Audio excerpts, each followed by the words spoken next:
Hello there and welcome to my channel Novice Modelling and the Midlife Crisis.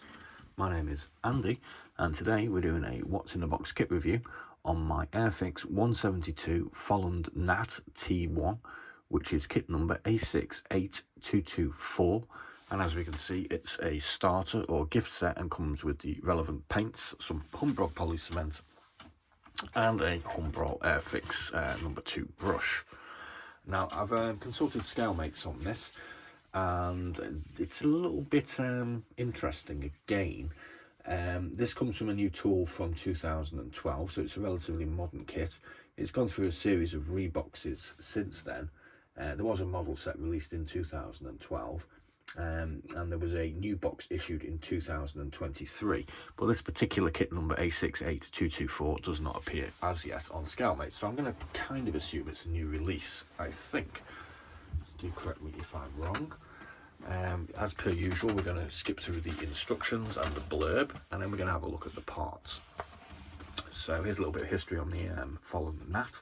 Developed as a very small, lightweight, manoeuvrable fighter in an era when fighter designs seemed to be on an accelerable rise in size, the Folland Gnat instead found fame and service with the RAF as a jet trainer.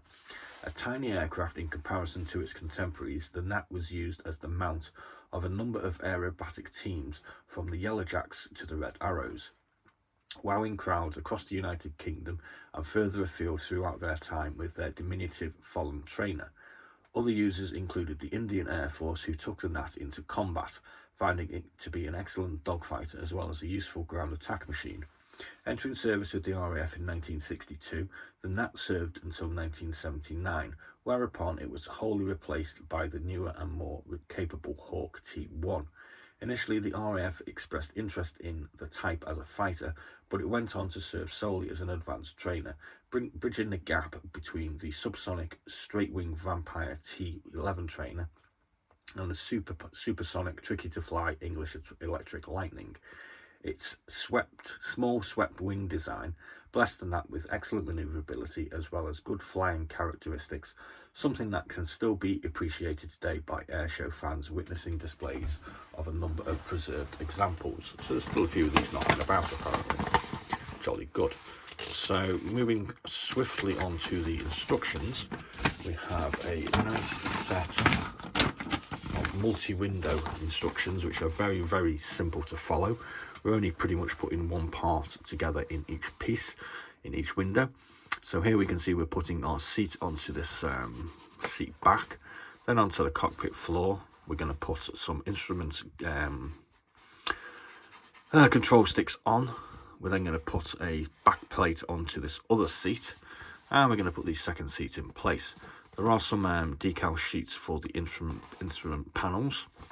We're then going to start moving on to the fuselage, where we're going to attach this piece on, which is that's like an engine intake, I suppose. In here we have what appears to be possibly part of the engine, so they're going to go on both sides. Number 11, I don't know what that is either, never mind. And we're going to put some more parts on and more parts and more parts and more parts in section 15, so it's very easy to follow. Apologise for my engineering inadequacies and inability to describe aeronautical parts. Please do add them in the comments box if you do so require. So then we're going to put the two pieces of our fuselage together, not forgetting to put our cockpit interior in, which looks quite nice. 18, we're going to put this section onto the fuselage, and these are going to be parts of, those are actually parts of our undercarriage, which we can have in a raised or lowered position. You can add it to a stand, but the stands are sold separately. 19 is the forward undercarriage. 20 is putting it in place. 21 is adding the wheels to the pre-assembled undercarriage. Then we're going to put the bottom sections of our wings to our top section of our wing in 22. 23, we're going to stick the wings onto the fuselage. We're going to put our tail together in 25. We're going to put our two pilots in. Yay, Airfix pilots again. In 26, and we're going to put our cockpit cover on, and then we're going to stick this bit on the front, which is that a refueling thing, or is it an aerial? Not quite sure. And we've got another piece to put on the front. And in the end, we'll end up with something that looks a little bit like that. On the rear, we have the painting instructions, and as we can see, this is mainly white, but has white stripes on it. Yeah, they're probably going to be quite interesting to put on. And it has a grey undersurface on the wings, and you can see we've got some exterior fuel pods here as well. This particular aircraft was number 4 Flying Training School, Royal Air Force, Valley, Anglesey, Wales, 1970. So that's kind of just down the road from me. Well, about 70 miles anyway, as the crow flies. So let's have a look at the actual sprues themselves. We get 2 of them, plus a clear plastic one. And as we can see here, the fuselage is nicely detailed with a whole bunch of panel lines and little compartments that we can potentially have. Doesn't appear to be any flash or any sort of nastiness going on this, as you'd expect from a relatively new tooling. We've got our pilot seats here. These are parts of the undercarriage again. As we can see, the tail is sort of double-sided, so it's one piece together with a smaller piece of fuselage, and we have the rest of the tail here. These are parts of the seating arrangements that go inside the fuselage, and I think that's parts of the engine. There we go. Have a quick look at the detail on that baby. Apologise for my fingers. I've obviously been doing some priming today, building my Tamiya Panzer III. So there we go. Here we have the upper surface of the wing section. Lots of half-decent detail going on there. A couple of wheels. The undersurfaces of the wings. That's that thing that goes on the front, aerial or refueling nozzle, not quite certain. That's part of the front section for the undercarriage. Got a couple of pilots in their flying suits, and that looks like front wheels. There's obviously 2 wheels, 2 twin wheels at the front. Got a couple of a few more bits of fuselage there.